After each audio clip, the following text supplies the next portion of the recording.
بسم اللہ الرحمن الرحیم۔ دوستو برخوردارو، یہ وقت ہے گناہوں کی معافی مانگنے کا۔ تو اٹھو، اٹھ کر اللہ کے آگے گردنیں جھکا لو۔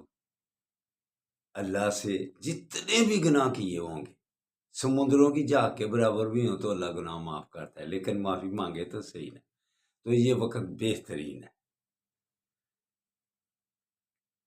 اٹھ کر سجدہ ریز ہو کر، اس کے بعد جب آپ اللہ کے ناموں کا ورد کریں گے، یا نورو، تو آپ کا دل روشن ہو جائے گا۔ یا نورو، تو میرے دوستوں، میرے برخورداروں، اٹھو، یہ معافی مانگنے کا وقت ہے۔ اس وقت علامہ اقبال بھی کیا خوب کہتے ہیں،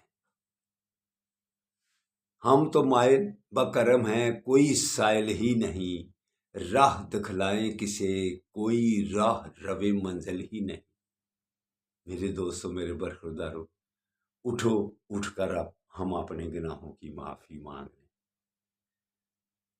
تو آقا صلی اللہ علیہ وآلہ وسلم پر پھر درود و سلام کی بھی کثرت کیا کرو۔ جس نے قیامت میں اشر کے بعد بھی، قیامت کا دن تو آپ کو پتہ ہے کیسے طرفلاٹ میں گزرے گا، سب کو پتہ ہے۔ یہ ذاکر نائک صاحب سے لے کر نیچے تک سب کو پتہ ہے۔ آج کل وہ پاکستان میں بھی آئے ہوئے ہیں کہ آقا صلی اللہ علیہ وآلہ وسلم کی شان کیا ہے۔ اس کے متعلق بھی علامہ اقبال کی محمد صلی اللہ علیہ وآلہ وسلم سے وفاتوں نے تو ہم تیرے ہیں، یہ جہاں چیز ہے کیا لوح و قلم تیرے ہیں۔ جو آقا صلی اللہ علیہ وآلہ وسلم سے وفا کرے گا اور ویسے سنتوں کے مطابق چلے گا، اللہ پاک قرآن کا ترجمہ یہ علامہ صاحب نے کیا ہوا ہے۔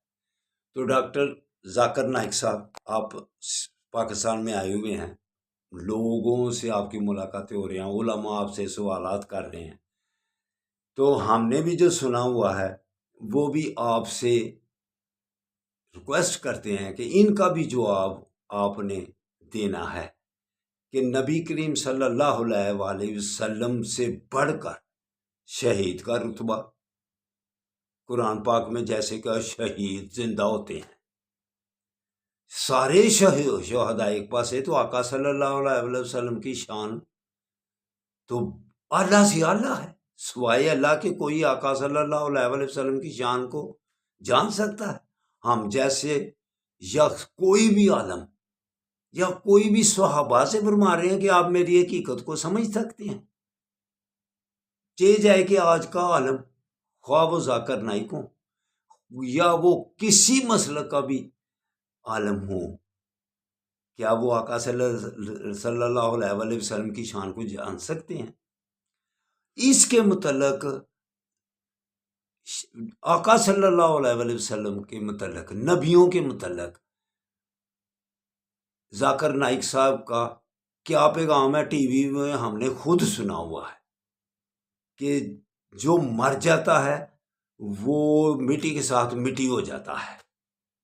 تو نبیوں کے متعلق بھی انہوں نے، سب نبیوں کے بارے میں بھی انہوں نے یہ کہا ہوا ہے، ٹی وی پہ خود سنا ہے کہ جو مر گیا وہ مٹی میں مل گیا۔ تو کیا نبیوں کے متعلق یہ بیان دینا جائز ہے؟ نبیوں کی شان کیا پھر یہ بنتی ہے ایسے؟ کیا ذاکر نائک صاحب آپ نبیوں کے شان میں یہ کہیں گے؟ پھر تو معراج شریف کا واقعہ کیسے پھر پیش آیا؟ کیا یہ پھر خواب میں پیش آیا کہ جسمانی معراج تھا؟ کیسے موسیٰ علیہ السلام راستے میں ملے تو وہ نماز ادا کر رہے تھے؟ کیسے امامت کی آقا صلی اللہ علیہ وآلہ وسلم نے؟ نبیوں کو مٹی کے ساتھ مٹی میں ملا دینا، یہ ذاکر نائک صاحب ان کا وضاحت سے جواب دیں تو تب بات بنے گی۔ دوسرا آپ کہتے ہیں یزید اکبر جو جنتیوں کے سردار ہیں امام حسن حسین رضی اللہ تعالیٰ عنہ، ان کے متعلق آپ یہ کہتے ہیں کہ یزید اکبر تھا، اس کا بھی جواب دیں۔ اللہ تعالیٰ ہم سب کو معافی کی توفیق فرمائے، اور ہم اس وقت دوستوں برخوردار اٹھ کر معافی مانگ لیں، اور ہم اپنے گناہوں کی معافی مانگ لیں۔ تو جس پہ کوئی غلطی ہو، ویسے گناہ ہو، مسل کی گناہ ہو، یا اللہ ہم سب کو معاف کر دے، اللہ معاف کرنے والا ہے۔ تو اٹھو دوستوں برخوردارو، ذاکر نائک صاحب بھی، یا ان سے کوئی جو یہ سن رہا ہے تو ان سے اب آمنا سامنا ہو تو ان سے یہ سوال ضرور کرنا، تو ان سے یہ جواب لینا۔ اللہ حافظ، اللہ حافظ، اللہ حافظ۔